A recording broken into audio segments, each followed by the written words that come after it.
Alrighty. I'm gonna wait for some people to get in here real quick before I do anything crazy.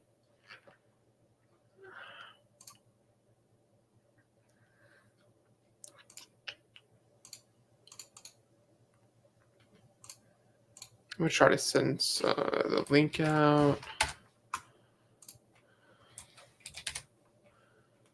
Get a few people. See if we can get some people in here.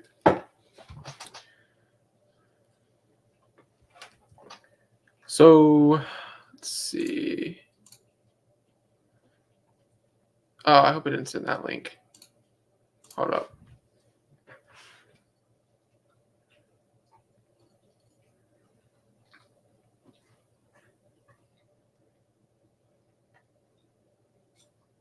Oops, wrong link.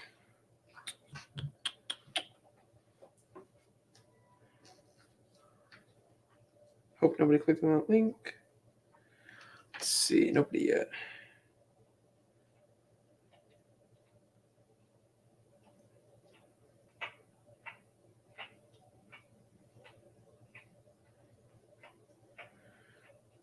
Oh, I need a cover photo. Bad, man. Oh, that looks bad.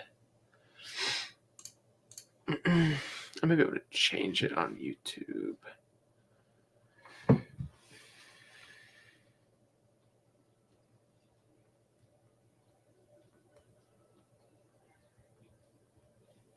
See if I can get. Okay, so we got one so far. When we get a few people in here, I'll start talking about the draft specifically. What this episode's going to be. Nothing crazy. Should be a relatively chill episode. So I don't know if Nico's going to be on. So it may just be me for a little bit. I just don't have any guarantees yet. See if I can get that cover photo changed because it's weird.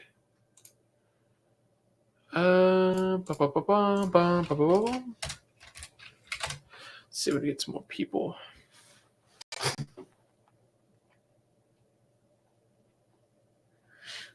Got one.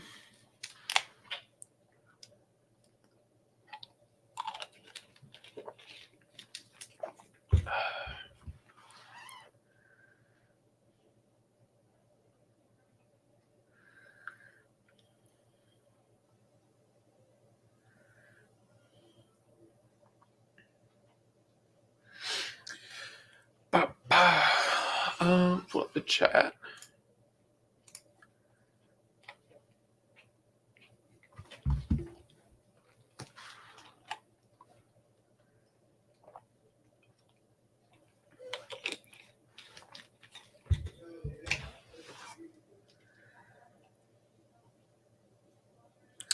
What up, Preston?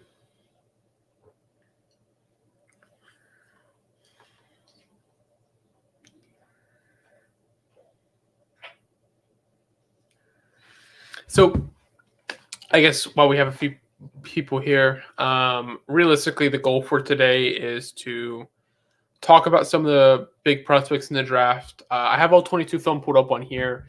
Talk about specific players you guys want to talk about. Just basic stuff. Haven't seen you in a while. Last time I seen you, we were live a few days ago. You were in that chat too, man. You were there. I was there too.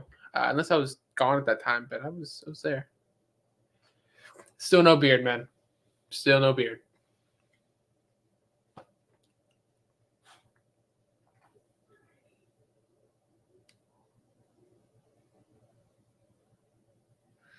So I just want to hear some of you guys' suggestions. Who should we talk about?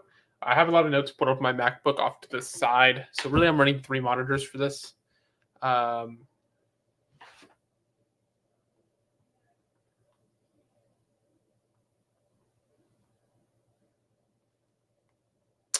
right, we got some 4 people in here. So while we have more people in, similar thing, right? I was just telling, I think it was just Preston at the time. We're going to be going over some prospects that you guys want to talk about. I have a lot of all 22 info pulled up. I have some of my notes pulled up as well. So if you guys don't have a specific player, we can just start talking about the people I have noted up. But if there's anybody that you guys want to talk about, all 22 film I can pull up, or just basic stuff, down to talk about it.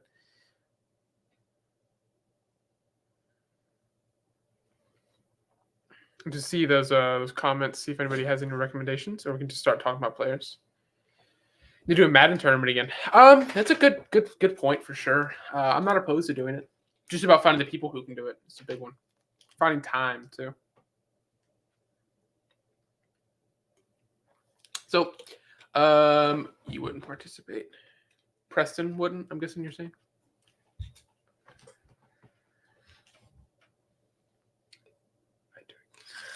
What up, Axby? So yeah. So again, put some players in the comments. Do a future commander, Caleb Williams. We can talk about Caleb. Yeah, I'm down. Can put up some all 22. So actually, in that point, I'll pull up some all 22 Caleb Williams film. We can talk about it. I'll do kind of a live film breakdown of him. Where's my boy Caleb? Caleb breakdown Caleb or Mac Jones. So it's not going to be Mac Jones for sure. I would rather not.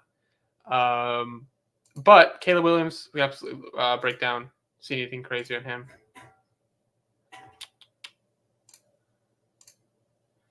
Where is his 2023 film? See which game I want to break down. Hey, people. Again, just going to repeat the same thing. Breaking down film on different draft prospects. Put in the comments who you guys want to hear about. Give me just a second. Yeah. The fuck?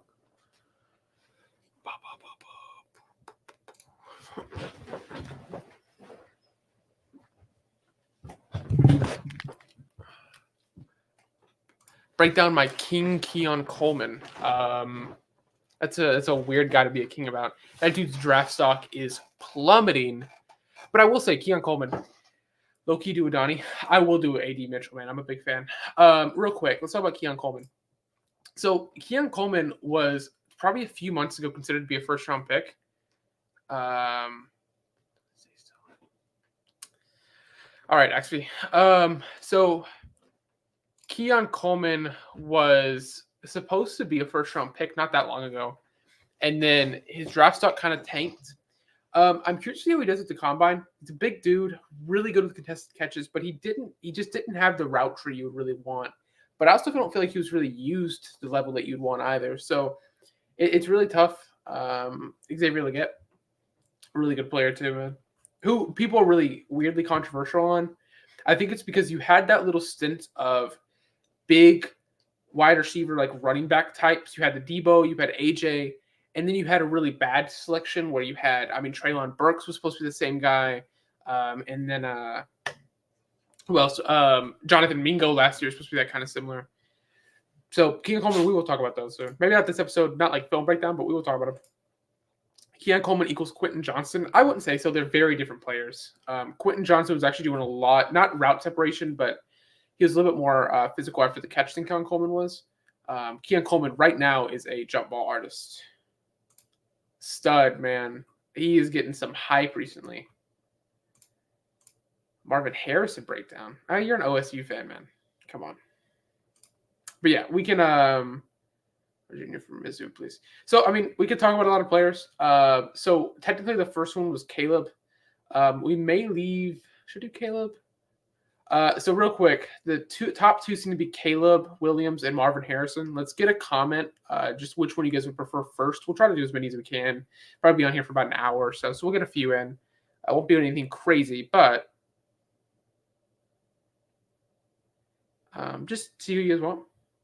If you guys want Marv or Caleb Williams. Kalen King breakdown. Man, I would struggle to sit through an hour of Kalen King film, man. That would be tough. Because I thought that dude was going to be insane when you watched Penn State corner film last year, dude. And he is not insane. I remember because you would see Joey Porter and Kalen King, and you're like, oh, I don't know if Joey Porter's really the best corner on his team last year. And Kalen King's really bad this year. He was doing really bad at the Senior Bowl, too. All right, so it looks like Caleb is the winner, maybe? All right, so let's break down. Marvin's not going one, so it's a non-story. I don't think I wouldn't assume he's going one, but he's probably the best player in the draft, if we're being honest. All right, let's talk about Caleb Williams. Talking about the positives and the negatives. I'm gonna try to find a medium game for him. I don't want to break down his best game on accident, but we'll see. Who do you have an okay game against? He had a really good game against Washington, but he lost. Actually, let's watch that. Good game against Washington, but lost. Okay, let's see. I don't think I've watched his Washington game this year. Okay. So we're gonna watch a cut up. Kalen didn't look that bad except when he matched up versus Marv in the Penn State games I watched. So it's not just about Marv because obviously Marv's gonna cook everybody in college. It's just kind of where he's at. He was looking really bad at the Senior Bowl. He was already considered to be kind of sluggish on film, and the Senior Bowl just really didn't help him. He was getting cooked by a lot of bad guys. Not bad, but just not the guys you'd want to see. You know, it's like Quinyon Mitchell, right? The corner out of Toledo. He was getting cooked. Like he had some reps where he was doing bad, but he had enough good reps to where it actually shot him to like the first round conversation because the guys he was going to be against, it was either kind of iffy or they were really good receivers. But Kalen King was losing to like not good players. So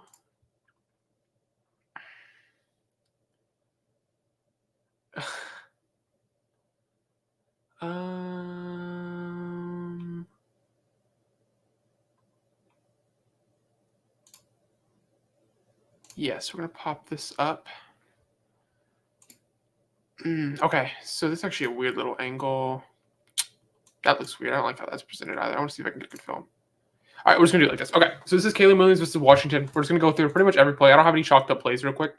So we're just gonna go through his film, watch him all 22 film, see how he goes, see what we see out of him. Man. Okay. So some of these, this is all of his cut ups, man. So this is how I'd watch film on a normal basis. So you're gonna have, I think it's every pass though, whether it's incomplete, pick, whatever. From what I'm aware of, I think he has no picks in this game. So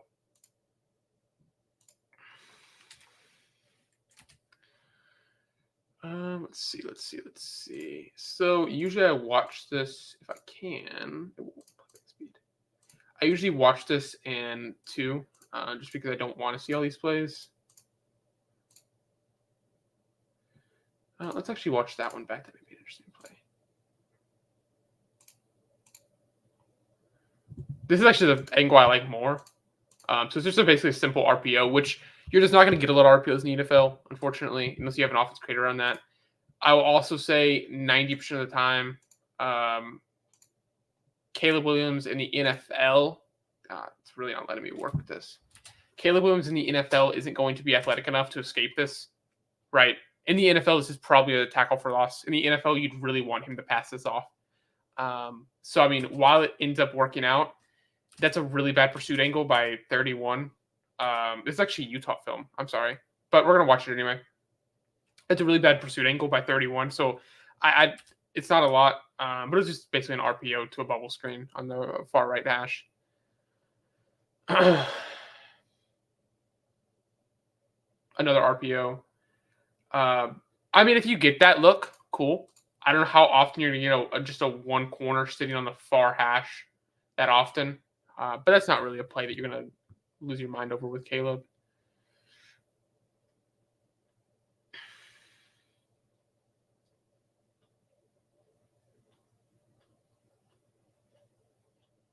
Yep. Yeah. That's Caleb Williams. So positives from this play, right? It's actually a good view for it. So what we really want to look for here is what we know the outcome was probably 15, 20-yard scramble. What we really want to look for here is where is his head going, right? So while we know he didn't throw the ball, we're going to watch 2 things. So we're going to watch it from this angle, see where is his head moving. Is his head just staying in a straight line? Is his head moving back and forth? Is he watching the pressure? Is he feeling the pressure? There's 2 different things. Watch where his feet are going, which footwork from this angle is kind of hard. Footwork when you have it played is also very hard to know where his feet should be. It's easier to see bad footwork than it is to see good footwork, if that makes sense. And then secondly, we're going to go back and then watch where the receivers were, right? Watch if he just missed an open play. So I already know because I was watching his head. His head kicks all the way right. He's able to move all the way through every progression he has before taking off. So that's the first thing we're watching head movement. We're going to go back and we're going to watch the second to last thing I was talking about, which is how is he feeling pressure? So it looks like So it looks like from what I just saw, this guy's going to drop off. You're going to have this guy kind of trying to loop on the outside. Really, it's not a stunt, but the goal is you want 83 to kind of pull inside and then him to loop around. And it just can sometimes cause confusion, right? Because the goal is one of these guys messes up, and then you have this guy's a free rusher, or this guy's going to pull inside. It's just going to hurt, right? So how is he feeling this, right? So you see it looks like he saw him drop off. I'm not sure if he actually did because we don't know what he's seeing. We don't see what he's processing. Now, really, his offensive line did a really good job. I really would have liked a better finish here, but whatever. He does feel this pressure coming up the gut. He does back up. He does. It seems like he kind of felt that pressure around the edge, but nothing crazy, right? It's not like he's going crazy. But now the big thing, right? Let's watch receivers, right? Where's his receivers? So first, we want to see what the goal was. So it looks like you have a stop route here in, is that a seam? And then looks like he was like a vertical, but he got no separation. So we have to go from what they're coached, right? So what it looks like is he was coached to read this side first. So you're probably hoping this is Tampa. This looks like a play that would beat Tampa 2 because you have a guy up the seam. Yeah, this looks like a play to beat Tampa 2. So Tampa 2, right? You would realistically, from this look, see if we can get this look. Okay. From this look, it doesn't really look like Tampa 2, but maybe whatever. So from this look, it looks like you're in man. Because this is a long man coverage for him, but maybe he could be here. Obviously here, here, here, and here, right? But in Tampa 2, which is what this play looks like it should beat from the progressions he made, right? You have this guy doing a vertical route here, which could be a clear out, really because you want the safety to get pulled. You have him, I think he did a quick out down here. Then you have a seam, which probably is the main target. I'd imagine it'd go quick out, seam, and then working this backside here. From what it looks like. Let's see.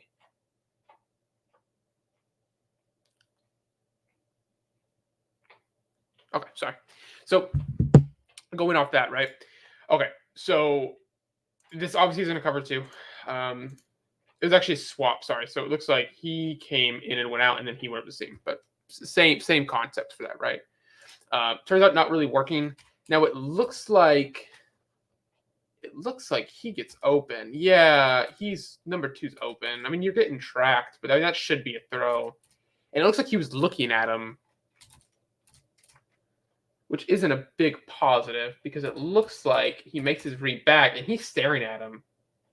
That's looking at that window. I'm not sure why he didn't throw that. Maybe it looks like he looked off at the last second. Maybe he thought he was going to drop back. Again, it's hard to see what he was thinking. That is a bit of a red flag, though. That ends up being a great play. This is why watching these great plays are important.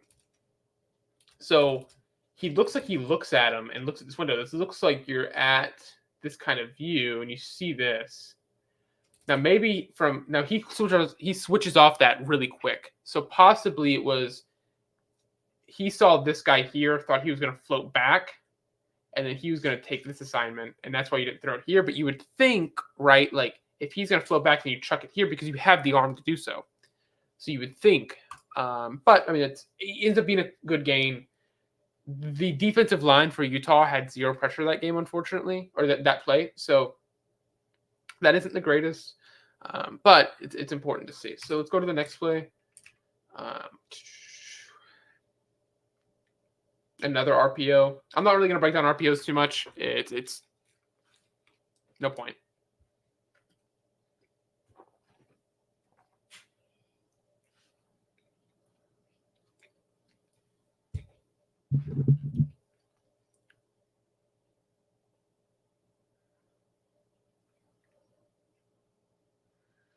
Yeah, I'm not going to break down that. I mean, you guys saw it. That's just a play, right? That's not something I think is going to change your opinion on Caleb Williams. I don't think you'll see that in the NFL often either, like a rollout RPO.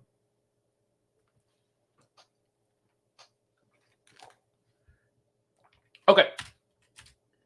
So this seems open, and he's throwing it. Yeah, that's what makes Caleb, man. So this is something you'll see in the NFL. This is a a scheme. This is a play that you'll see in the NFL. So let's look at what he's looking at, right? So this screams cover one.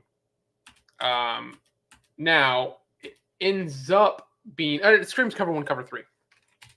Because they're the same kind of safety look. So realistically, with cover three, right, you're gonna have this guy dropping back, this guy dropping back, this guy dropping this back, and then you'll have probably him covering the flat, him jolting, and basically these three guys are gonna kind of do their own assignments down. But realistically, cover three is gonna have boom, boom, boom. So the play concept looks like just what's it? You have an in, you have an out here, and then you have a seam. So nothing crazy, pretty simple. But he actually follows. Maybe it's not a cover three. I could be wrong. Just because he looks like he's going to go back. Maybe he just had really bad tracking. I'm not sure. It looks like cover three because all these guys pretty much jumped back. But he tracks with them, which is normal because his guy's sitting down. But this player for Utah, the deep safety, he just sits. I'm not sure if this is a cover three or this is just a blown coverage.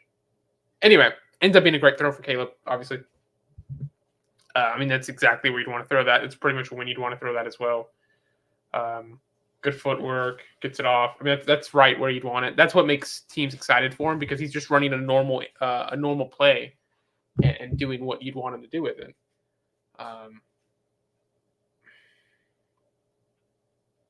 So, actually, pretty interesting play.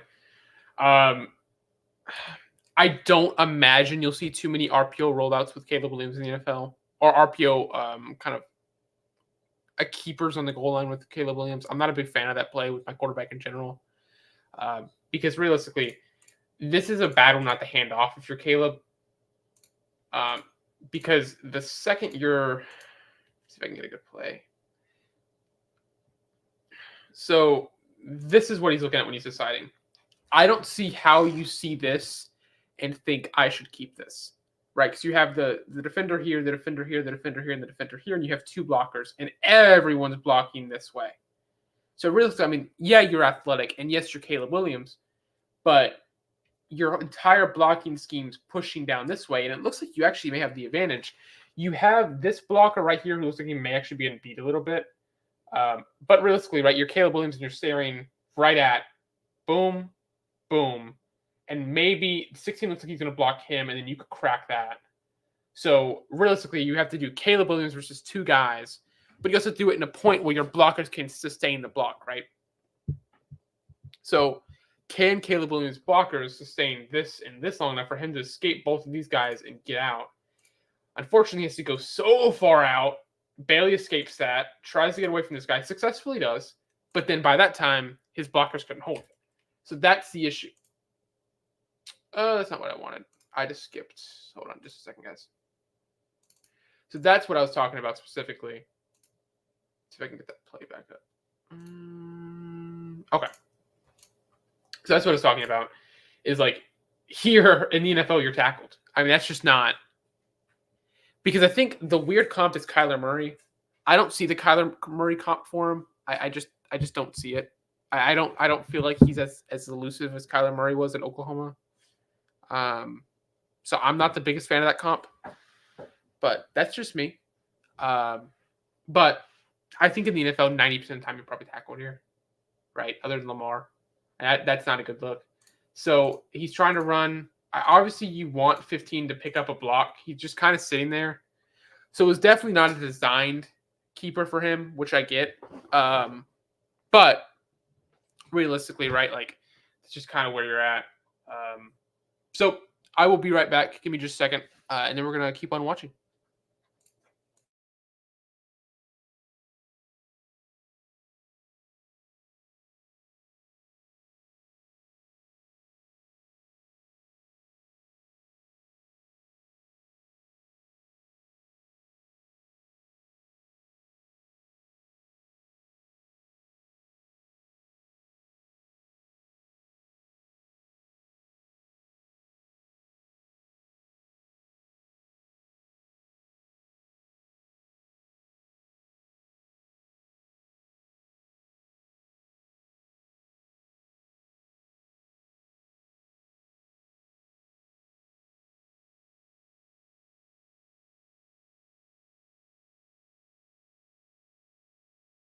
Alrighty.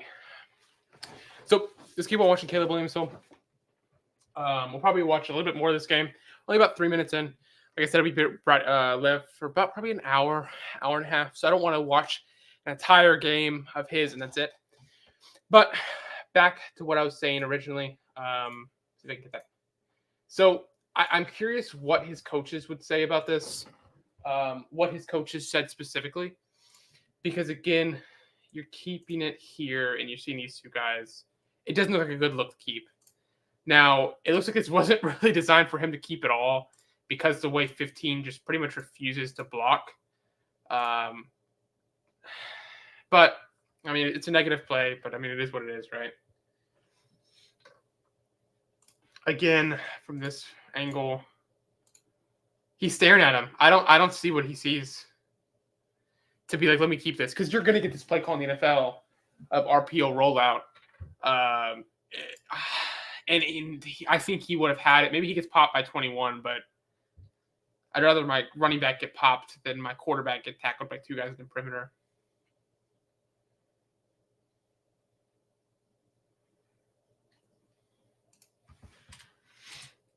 Oh my, did I do the same thing? This is annoying.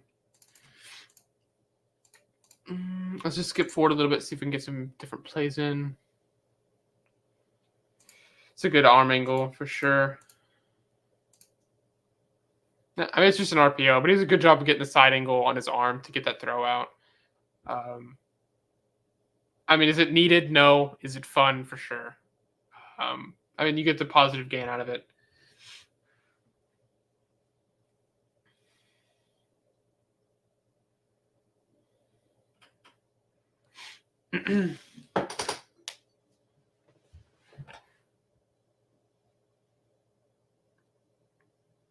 Again, nothing crazy. It's just a basic check down at that point. It looks like it was his first read. Just watching his own coverage. He's wide open, right? I mean, it's the throws you want to see him make. You don't want to see him be too aggressive with it, but nothing to really break down.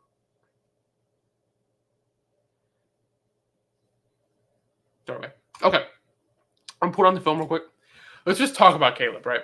So I want to hear your guys' opinions on Caleb Williams. I definitely have my fair share of my own. Obviously, watching like a little bit of film isn't going to really change anyone's opinions on him. But I just want to hear you guys' opinions in the comments of, what do you guys think about Caleb? Do you think he's the best quarterback in the draft? Do you guys think he's overrated, underrated? Like, what do you guys think?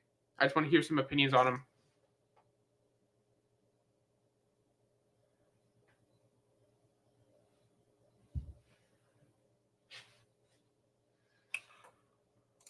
What up? And what up, man?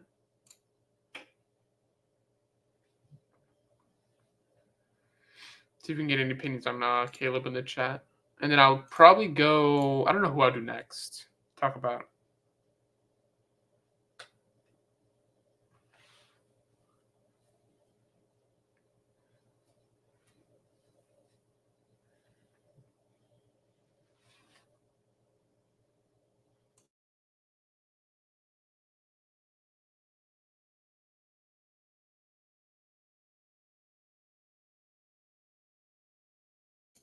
So, not really any comments, but so realistically, right? I don't have Caleb as my quarterback one. I think he is the quarterback two. Can you do my tape next? Send it to me, man. Let me see the tape.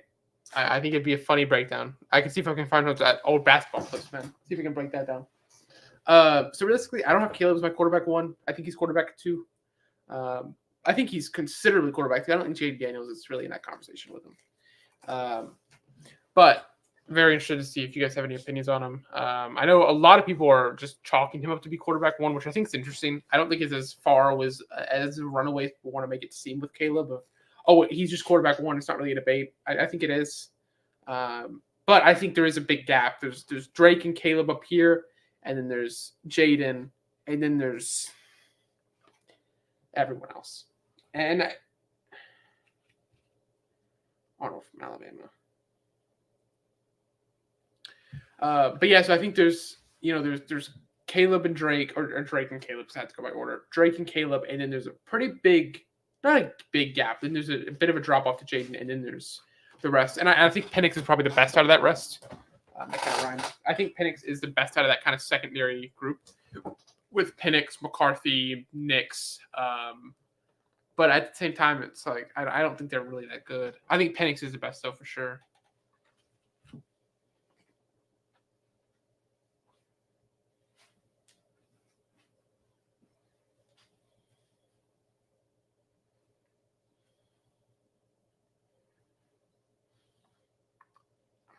Okay, so let's see, who do I want to do next? So I actually have some.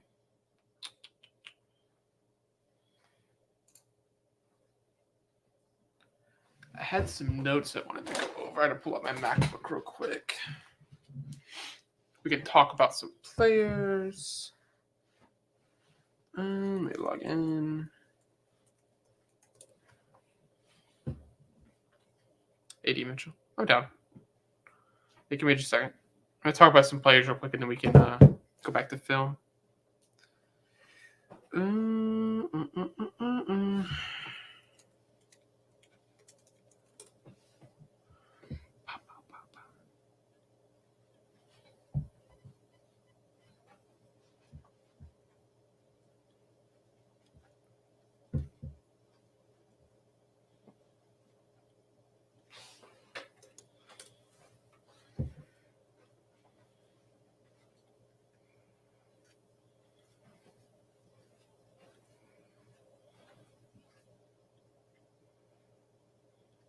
Okay, so let's talk first about my.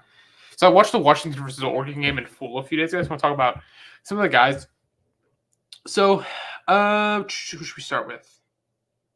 I have a lot of plays we can go through as well. But what was that?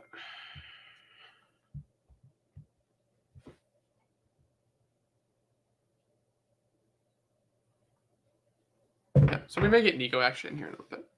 So, oh my God, leave me alone, Apple. Okay, let's talk. Okay, so breaking down, let's talk about the quarterbacks first. Which curious what you guys think about Bo Nix versus Michael Penix. I've actually heard a lot more support for Bo Nix. I'm not sure why. I don't see the Bo Nix hype, man. I don't get it. But so, bro.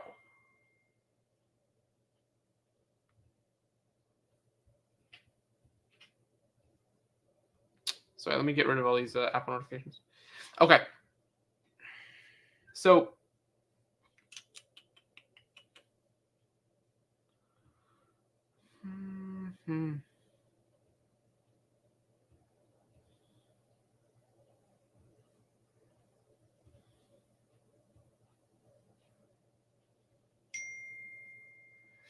So we're gonna talk about. Oh my good gracious, dude.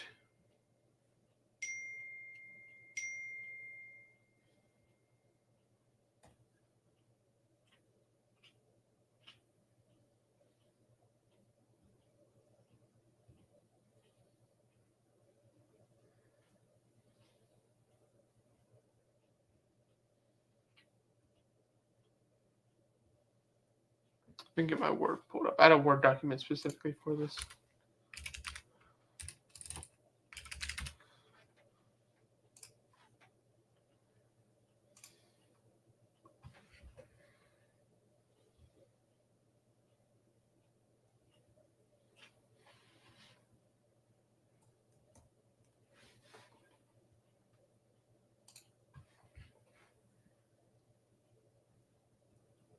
Okay, so talking about Penix specifically.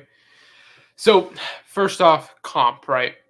I think the easiest comp's Tua, right? I feel like even on film, he kind of reminds me of Tua a little bit.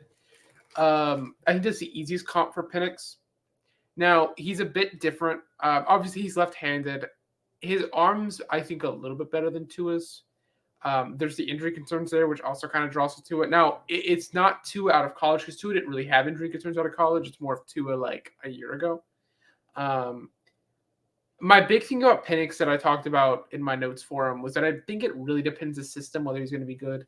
I think if he goes to a team where they want him to create, it's not going to be good for them, especially with the injury history. But specifically, I just don't think it's a game.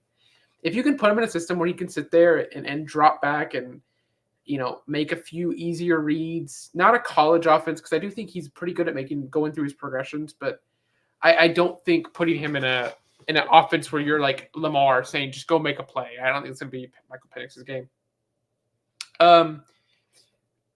Now I will say, while I do think he goes through his progressions, his play does kind of indicate that. I mean, he's at his best when he gets the ball out of his hand quick. Again, kind of just going back to he's not I think he may be a system guy in the NFL.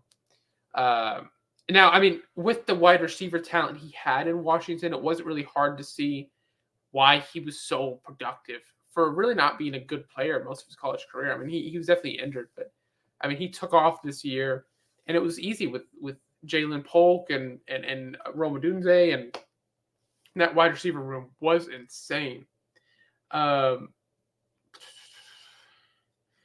And another thing I put in notes was that I came away from watching the games I've watched of him really more impressed with his wide receivers than I was with Michael Penix. There's a lot of plays where I was like, oh, that wasn't really a good throw. This was a really good play by the wide receiver. And, all these wide receiver made it really easy for him. Now, one thing I do like about him is other than Tua, he's chippy. The dude will talk back to defenders. The dude will lower his shoulder. He is a very fun quarterback to watch. He's that personality I think would set him apart from a guy like Tua, because while Tua is not a bad quarterback by any means, Tua doesn't have that kind of chip on his shoulder that I think Michael Penix does. One thing I did think was funny is I was watching Steve Smith's video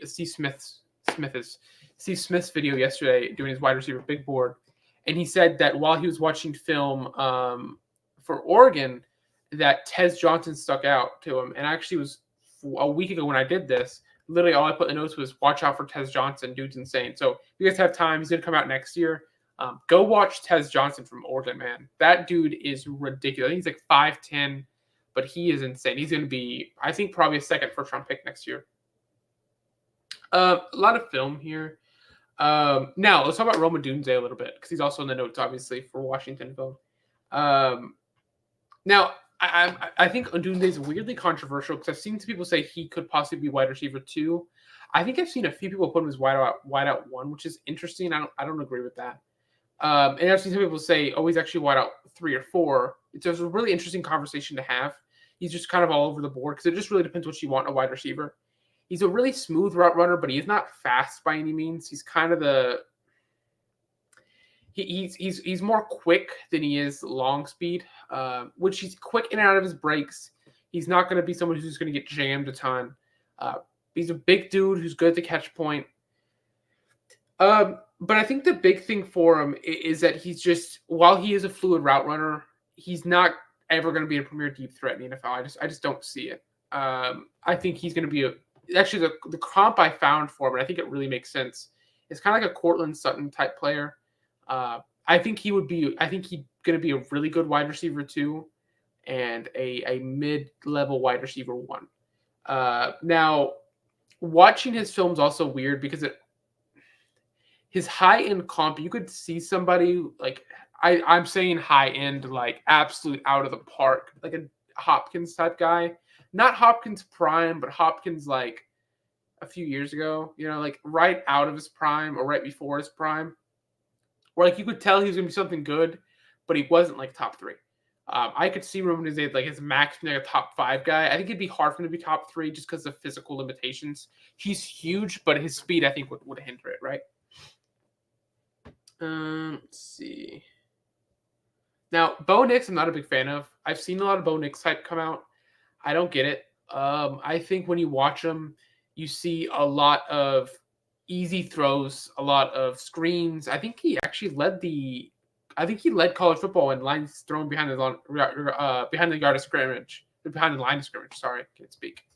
So I like when you watch that, that's what I see a lot of. And his wide receivers were insane. Troy Franklin, Tez Johnson, like I mentioned earlier.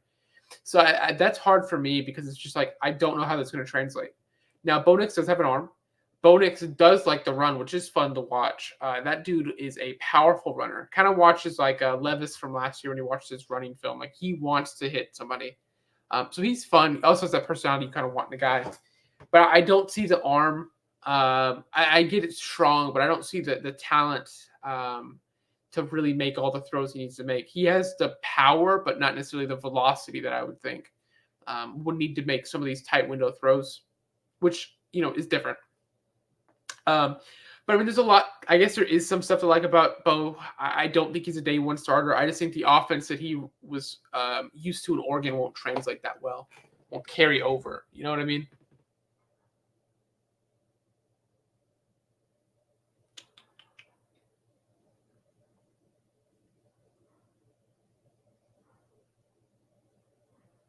What do you guys think about Bo Nix, though? I'm actually really curious. Bo Nix seems really controversial. I follow one guy on YouTube. He's a big film guy. I think he has Bo Nix as like a mid-second, early third guy. I've seen some people say he's like the third or fourth best QB in the class. So I'm actually really curious to see what you guys think about Bo.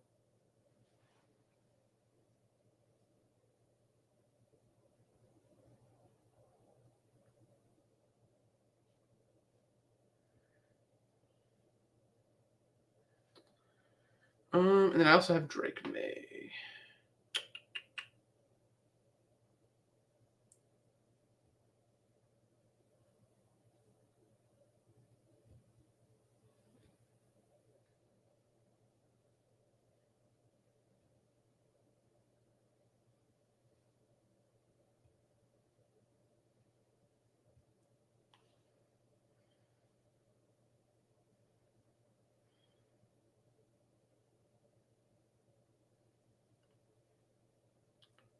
Where's Michael Pratt? I haven't done a Michael Pratt video yet. I don't know what I'll do Michael Pratt. I think that'd be a late process guy. Once we get through of all the big guys, I'll probably go to Michael Pratt and guys kind of late around. Dennis reactivate, buddy. I agree. Yeah, I think he deactivated, right?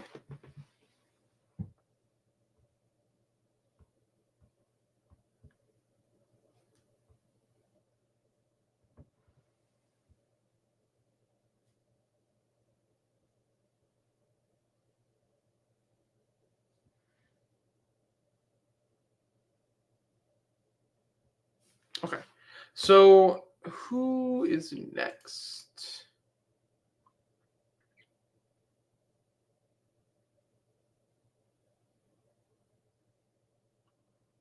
Let's talk about Drake May. I really want to talk about Drake May. So let's talk about Drake May. Oh, you got deactivated. Oh, I see. Okay. Let's do. So I know a game I watched and saw a lot of good stuff from was Clemson. This is 2022 though.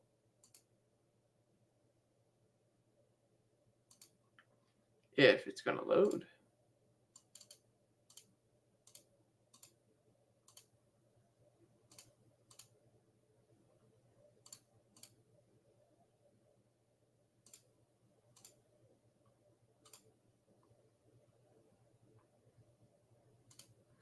Okay, so I know we're gonna watch this. We're gonna watch some App State plays I had circled.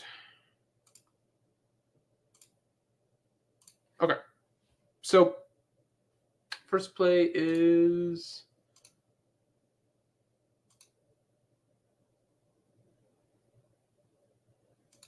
yep, that's what I was looking for.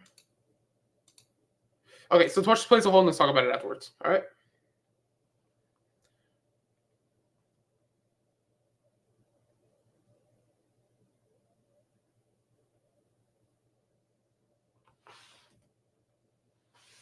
So we watched actually a weirdly similar play, right?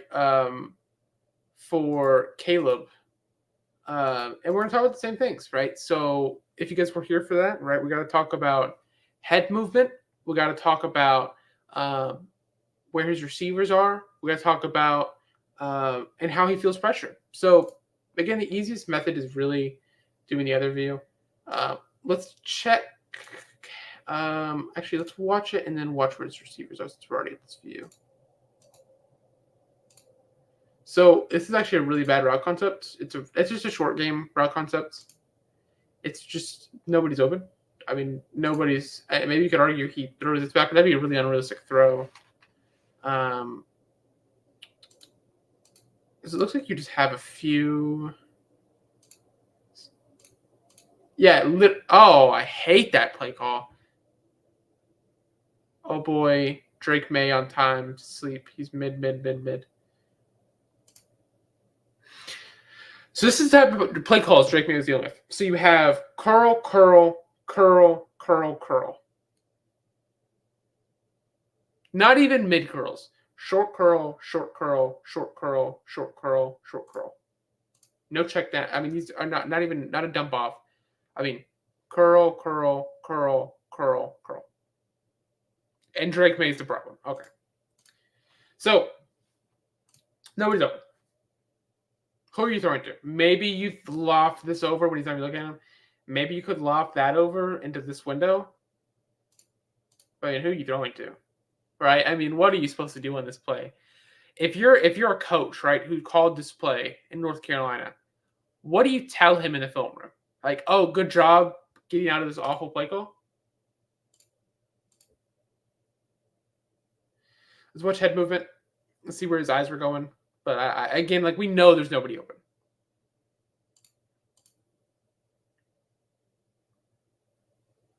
Now, if you want to call, you have two options, right? So you could say it's either a really bad offensive play call or it is a really bad or really good defensive play call. I understand both. I would really highly say this is a really bad offensive play call, just because I mean, there's a lot of coverages that are going to beat this. Pretty much any man's going to beat that. Okay, so he looks all the way to the far hash, comes back. He looks to everything. He's moving with the pocket. Whatever the defender's doing, he's reacting to it and moving properly. And he's able to escape. And this is different because while I do think in the NFL he's probably tackle here, right? You're not going to just outrace that many linebackers because he's not that athletic. He's athletic, but he's not like quick. Sorry, that's a better way to put it. But I don't think he's going to consistently win that at a high level. So let's write down the next one.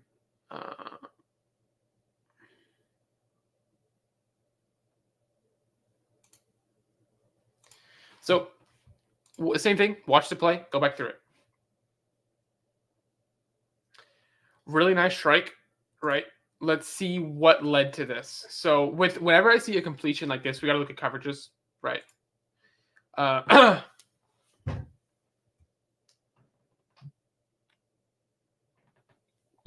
Look at coverages. What is he seeing? What is the defense showing? Right. This is screaming Tampa 2. Right. This is Tampa 2. Actually, is that cover 4? That's cover 4. I apologize. You have this guy following. So this is cover 4, sorry. So you have this guy dropping back, these two deep safeties, guy in the middle, and then dropping back. So it's really, I mean, it's covering deep. The only thing I have an issue with on this play, and it's nitpicky, is he's staring at him. Oh, I don't like to do that. He's staring at him, and this ball is late.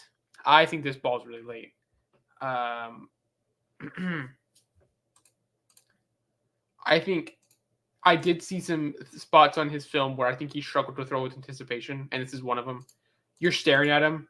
You know you're throwing this ball. You know when he's making – I keep on accidentally clicking off. You know when he's making that turn. I think that ball should be out a tad quicker. He's making that turn now. I think the ball should already be out. Even now. But he throws it here instead. This is when he gets the ball out. Which is fine. Like, it works out for him. But in the NFL, it's tighter windows, right? So that throw has to be a second quicker. And I think if you would have thrown that a bit quicker, he would have had the ball now instead of this is when he gets it. But if he gets the ball then, he could possibly make a little bit more move up the field. So that's what I'm like. I see the issues with Drake May. I think there's a lot to work on with him. Let's see if I can get the App State game up real quick. So I know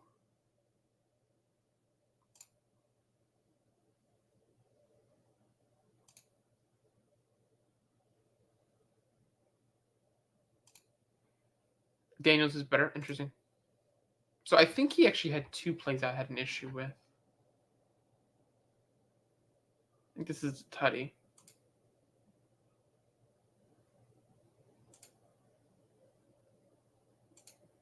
I gotta watch the play before. My notes weren't as good as I'd like it to be. Okay.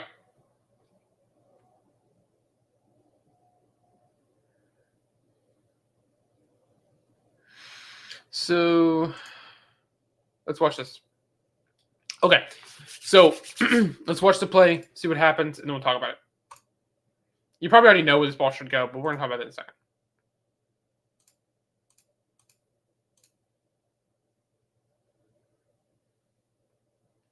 Okay. Let's talk about it, guys. Okay, so what is he seeing, right? App State, not a very good team, but what is he seeing? He's seeing two safeties deep, manned up, it looks like. You have a man here, man here. Not a responsible guy for this guy right here, which means you could argue it's not cover two, man, for that point. What this looks like to me, and I'm not an NFL quarterback, what this looks like, and I could be wrong, is cover two.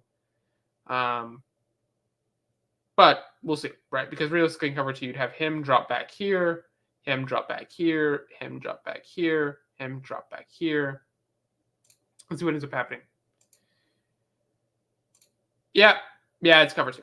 Okay, so against cover two, this play call isn't bad. Because it looks like you have what? Trying to see his offensive play. So I know you have an out up here. You have, okay, so you have an out. That's not called an out. I don't remember what that route's called. So we're just gonna call it an out. An inside dig here, and then drag, and then a check down. So realistically, going off of this, you would realistically know. Now, cover two is different because this safety is supposed to really bail to this pylon back here. So it's kind of a defensive coverage blown. So you could argue that you still want him to make this throw. It's a tough throw because when he gets out of that pressure, right? Because you could argue maybe if he's not pressured, he could make that. But I still think he scrambled when he had an open window. And I want to see the other angle, but he had an open touchdown, and he had a check down here, but he waited super late to throw that. See the other angle? It's gonna be hard to see. Oh no, this is actually a better angle. So the wide receiver is open now, and he could make that throw. He just kind of bails real quick. Now the guy was right there. It's not like if I was on that field, I was going to make that throw. But he's still going to be a top 5 pick, and you want him to try to make that throw. So, not a huge negative. It's just not really what you want to see at the same time. All right. Now, this is actually a bigger negative for a touchdown than I've seen in a minute. Because you could really see this both ways. So, where should the ball go here, guys?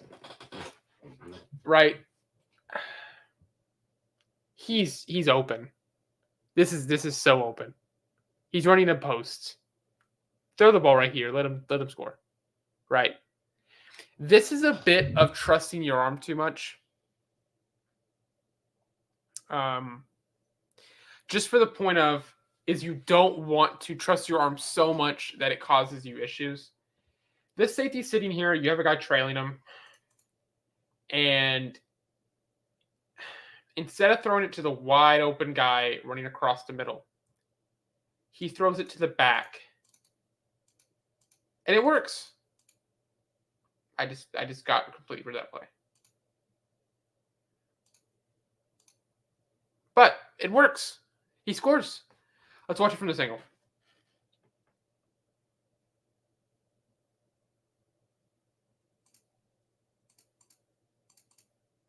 Comparison and openness, right? What makes sense? When he is throwing the ball. Now, he never looks at the other receiver.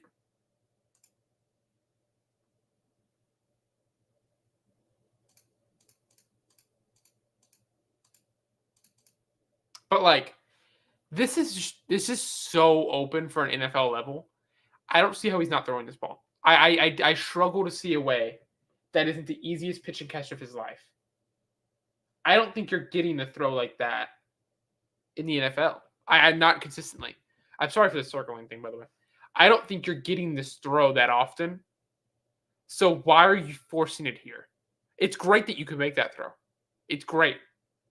But why not here? Right? And again, it works out. I think they score here. It's really hard to see with the NFL or with college because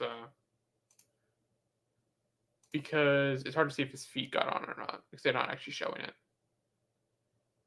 But I struggle to not throw this ball here and to throw it into really double coverage. Because I think if that's a really good player, not that he's bad, I don't want to call out anybody. That's a really good player in the NFL level. That's a pick. I'm not sure how he loses leverage to the point where he gets behind him. Doesn't even look like a touchdown, but I think they called it a touchdown. Yeah, I would struggle. That's a question if you're in the film room. I think you have to ask, be like, hey, what was this? Why not throw it here? And again, you could argue a lot of things, right? Maybe it's progression, maybe it's where he's supposed to go through, but that would be tough for me.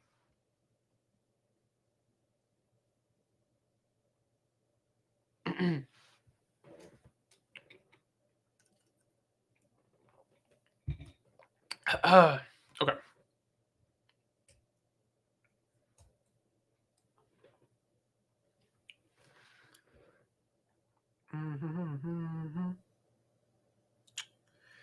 So yeah, so that's all I'd say with that play. Let's go ahead and knock this down real quick.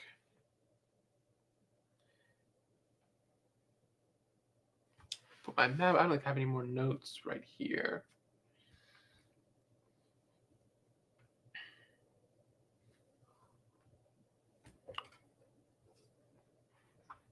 Ooh, I can't close my MacBook apparently. What was it buckling on? What the fuck? Oh, that was weird. Okay.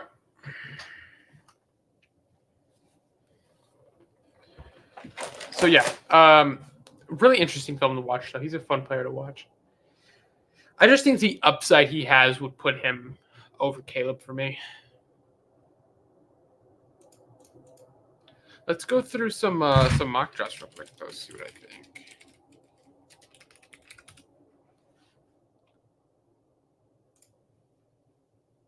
Or I may actually just do one while I'm here. What up? What up? If you missed it, we were just doing Drake May a little bit. I'm do a mock draft real quick. See what we see. See if you see anything crazy. Man, I really don't like that they the PFF's pretty much made this very difficult to do mock drafts. You have IFS, thank you, man. I really dislike that PFF's made this really difficult to do.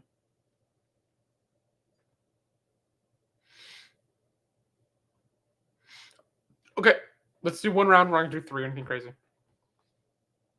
But the players, I think, make sense. Okay.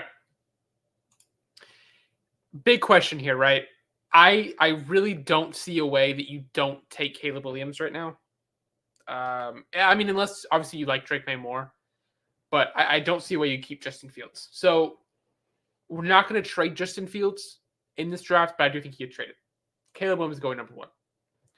Washington's interesting, right? This new regime, because I don't think Sam Howell played awful last year. So could you keep him? Sure. Could you build around him? For sure. You need a lot for that team.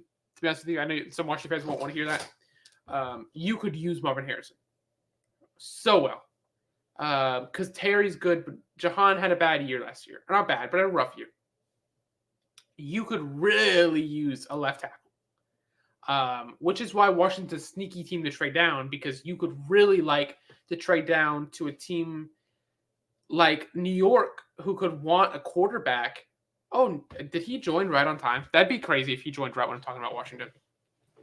But you could. Hello, young Padawan. Well, so we're talking about Washington right now, actually. So I was talking about you guys, right? If there's any chance the regime in the house doesn't want to draft a quarterback. Well, let's talk about the possibility of you guys trading back for a guy like Joe Alt. Because a team like the New York Football Giants needs a quarterback. Now, could they throw a ransom up to Washington and say, "Listen, we want Caleb or Drake"? For sure. I don't think it's going to happen though. I think they would have to be such a haul. 'Cause I imagine they want a quarterback in Washington. So I'm going to go with Drake May. But who knows? Maybe it'll be something different. But Terrible pick. Terrible pick. Okay, buddy. Now, I don't think the Patriots go quarterback. I know it's really linked to them. I don't see. We have to remember that I don't see a system, unless we're taking JJ McCarthy at 3 overall. I don't see a system where a Bill Belichick coordinator, which is what Gerard Mayo is. Gerard Mayo. Is it Jared or Gerard? Gerard. Gerard. I don't see a system where Gerard Mayo is going to have a quarterback like Jaden Daniels. I don't see it. I don't see it. I think he does a bit too much out of the pocket for a Patriot style offense. I don't see it happening. What I do think happens is I do know the Patriots need a wide receiver. I do know the Patriots need a left tackle. But one big thing to note is both of the Patriots tackles. What's his name? Michael Onwenu and Trent Brown are both free agents this offseason. So do you go for a Joe Alt or Olu Fashanu? Or do you get yourself a receiver? Or maybe you throw a curveball and get Jaden Daniels. I don't think it's going to happen with Jaden Daniels. Specifically because also you have another pick, and I think they have a second round pick, and you can draft Michael Penix or whatever. So I think the realistic thing to happen here is I really don't think they take Marvin. I think you go with tackle, but I don't think it's Joe Alt. I do think they go Olu Fashanu, who for some reason is dropping in rank. I don't know why. Like Olu Fashanu, I do think he's the second best tackle in my opinion, but I think he's still a top 5 or probably top 7 player. I think it's a bit of a reach, but it's a Patriots reach. I think they're taking Olu Fashanu at 3. Cardinals, really interesting pick here. Marvin Harrison. Hold on. Damn. You have 2 options. Marvin Harrison or Joe Alt. You drafted Paris Johnson to be your right tackle last year. Was it last year or the year before? Last year. Joe Alt and Paris Johnson for the future would be really good for Kyler Murray. I'm going to pick Marvin Harrison, but for a weird reason. Not for the reason I think Marvin Harrison would make a ton more sense, but for the weird reason of I think Joe Alt may be a little too big for Kyler Murray. Joe Alt is 6'8". That is a really big left tackle for Kyler Murray because he is, again, short. It's a weird nitpick, but I think it's big enough to where they won't take him. Chargers, they really linked to Brock Bowers. I don't think they take it. I don't think so. Really, to be honest with you, I really think this is a trade spot for them because there's just not a need here. Like you drafted Quentin Johnson last year. Maybe you take a wide receiver, Malik Neighbors. I don't think Trade. so. What about with the Falcons to get Jaden Daniels if they don't get Justin? Possibly. I talked about. I already told with Chicago. I really think I already think Justin's getting traded, and I mean Atlanta could be a team they get traded to. I don't really want to do trades here. I'm trying to do no trades, but I do think this would be a good spot for them to trade out of. I know the linked guy's Brock Bowers. I'll probably go Brock Bowers. I don't think anybody else makes more sense. I don't think you take 2 back-to-back first-round receivers. I just don't think it happens. Cooper DeJean's a top 7 player according to PFF. Interesting.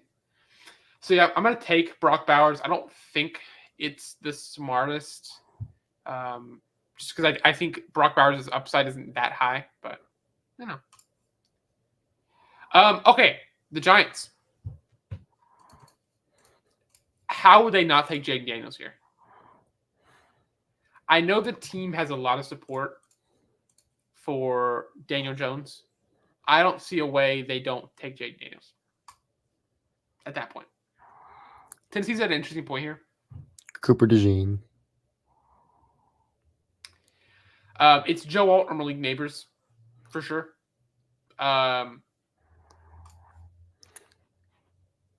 Yeah, I think it's Malik Neighbors.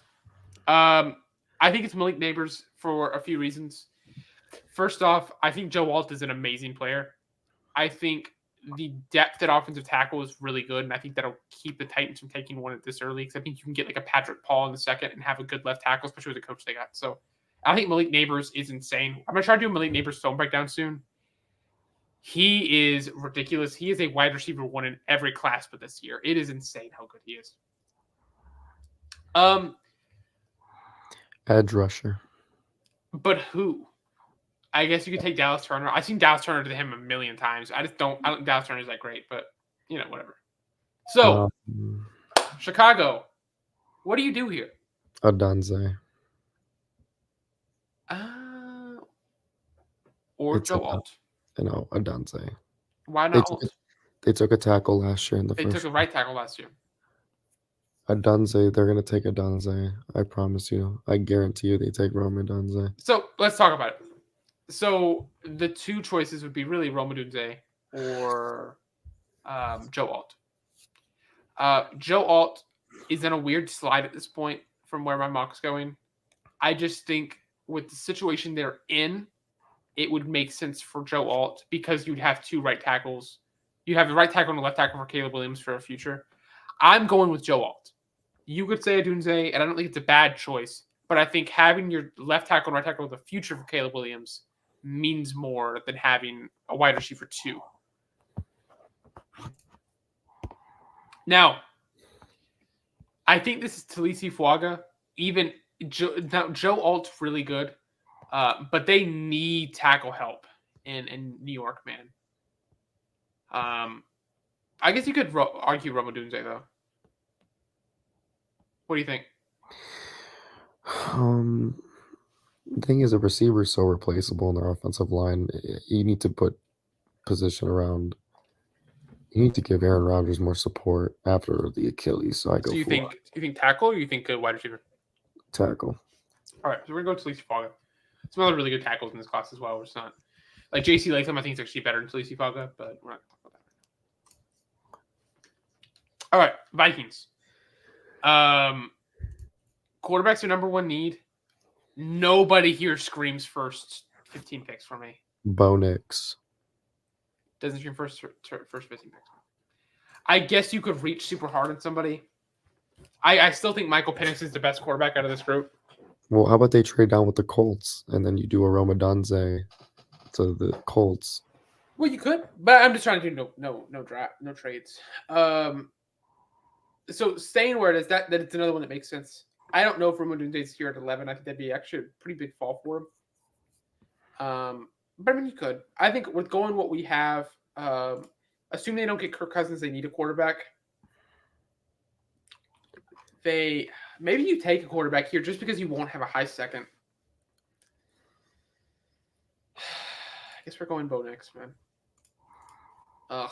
Let's go. Broncos are really quarterback needy. J.J. McCarthy. I mean, maybe you could argue they hold off to the second, but I guess we're taking Penix. I don't love taking either of these guys this high. I just don't think it makes sense, but I guess you have to if you're Denver, right? Like, how do you not take a quarterback in the first this year? Yeah. The Raiders. Are we going J.J. McCarthy? Are we going 3 QBs in a row? Yes. Because, I don't know. You need a DB. Cooper DeJean's here. Nate Wiggins is here. But Nate Wiggins is small, though. I'm going to be responsible. I'm not going to take a quarterback 3 in a row. We're going to go with Quinyon Mitchell out of Toledo. Really talented corner, lengthy, long dude. I don't think you can take a quarterback 3 in a row. Byron Murphy. Yeah, I see what you're saying. Undersized defensive lineman. They need to kind of regroup that defensive line. I get it. Yeah, I'll take O'Brien for you. I think that makes sense. Colts. I think that's a run to the podium, right? Yeah. Well, you have Pittman and you have what's the other guy they got last year? Josh Downs. That dude's good too. But they need Rome Odunze just in case Pittman leaves. Yeah, but you drafted a top 15 just in case. Nah, I still take Odunze. Yeah, PJ. I think if the board falls this way. Oh, actually, no. I'm not gonna take Odunze. Hold on, I'm telling you what. They really need a corner. They really need a corner. Yeah, true. I'm gonna take Nate Wiggins. Odunze's on a weird fall right now. I didn't think he'd be on this big of a fall. He's not going to Seattle though. Drivers here in Seattle.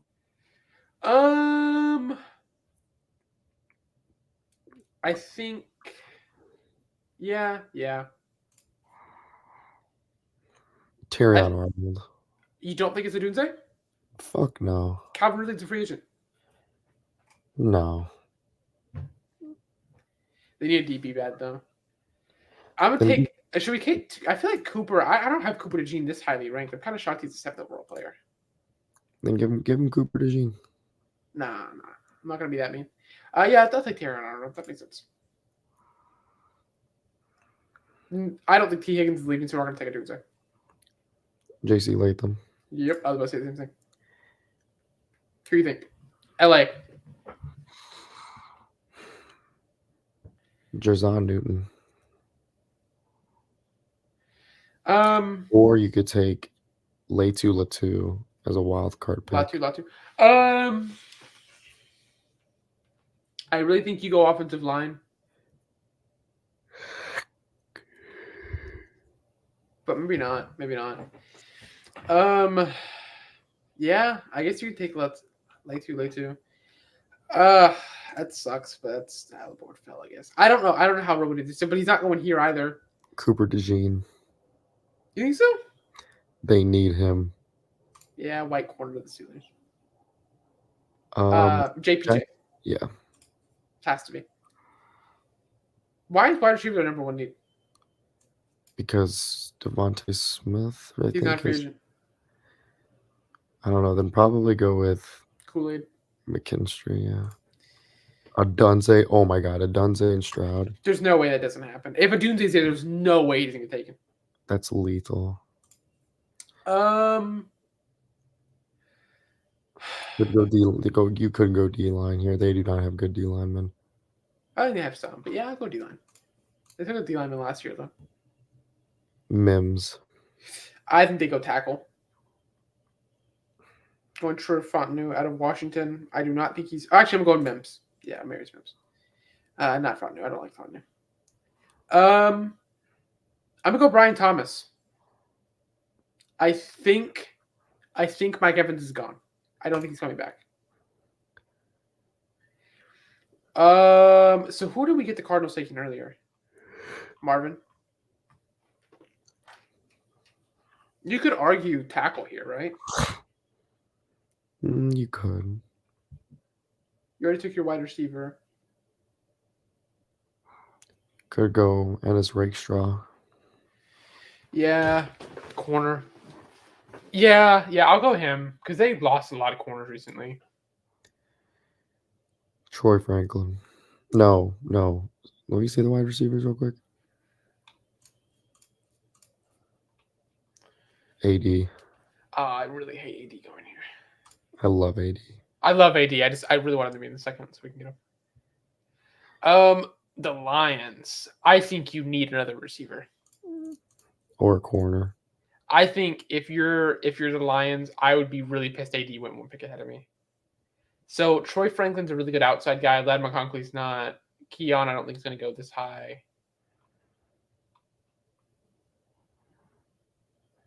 Malachi Corley's so good. Not here though. I'm gonna go Troy Franklin. I think you need an outside guy. McConkey. You want a slot guy right now though? No, you want Keon here. You want someone taller. Yeah, it's a reach. Oh, actually, I'd almost rather Xavier Worthy here than Keon. I think Xavier's better. San Fran. I think you have to get a tackle, right? Yeah. I'm going Fontenot. I'm not actually. Guyton's a left tackle. I don't think he's going to transition to a left tackle. I think Fontenot at worst you get a decent guard. At best you get an okay right tackle. I'm not a big fan of him, but I think he has that. Ladd McConkey I think has to go there. Sure. Yeah. Okay. Well, send me this mock. Why? To post on Instagram. Oh, okay. I see. I see. Is there a way for me to view it in a different angle? Yeah, go up. Go to download image. Oh, well. All right, guys. Well, that's gonna be the end of the stream. It was a nice little hour and 15-minute stream. Watched some film. Got a mock draft in. Hopefully, we'll be live. What are we going live again, Nico? Wednesday. Wednesday. Yeah, we'll be live Wednesday. At See you guys. 7. Huh? At 7. Yeah, at 7 p.m. Obviously. Yeah. So yeah, I'll see you guys then.